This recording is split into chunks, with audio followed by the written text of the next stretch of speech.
itu mengatur baik. Tolong, inilah yang kami sampaikan.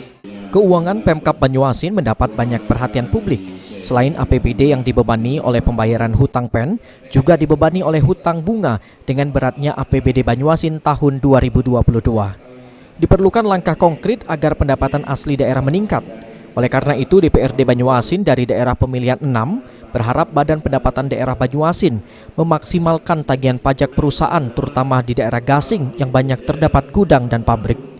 PAD Kabupaten Banyuasin. Oleh karena itu, dalam hal ini Dinas Bapenda Kabupaten Banyuasin, kami akan mengajak bersama-sama turun ke lapangan untuk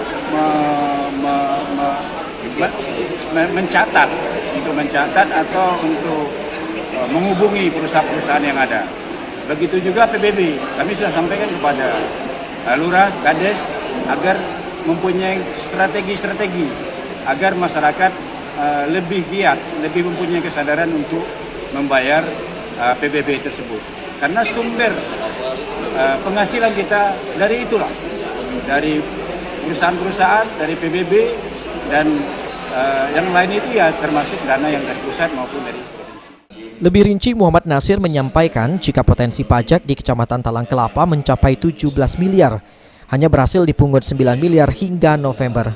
Angka tersebut diyakini Nasir lebih besar karena diduga banyak potensi wajib pajak yang belum terdata.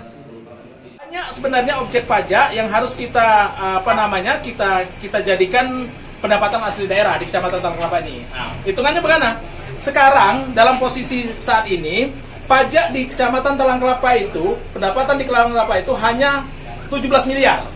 Nah, 17 miliar dan saat ini di akhir bulan November baru terrealisasi di angka 8-9 miliar. Artinya kan banyak potensi yang belum kita ambil, potensi pajak itu. Apalagi dengan objek pajak yang belum terdaftar, yang belum kita data. Ini sangat penting. Sementara itu, Ibnu Mas'ud, staf sekretariat DPRD Banyuasin menjelaskan, semua hal yang disampaikan dalam forum reses akan didata dan kembali akan disampaikan dengan Bupati melalui dalam sidang paripurna.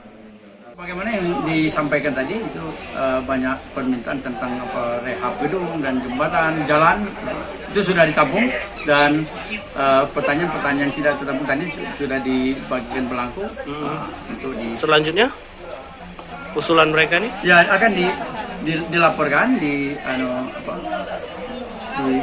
rapat-rapat komisi nanti, nah, kemudian dibawa ke rapat paripurna dan disampaikan ke pemerintah daerah Kabupaten Banyuasin.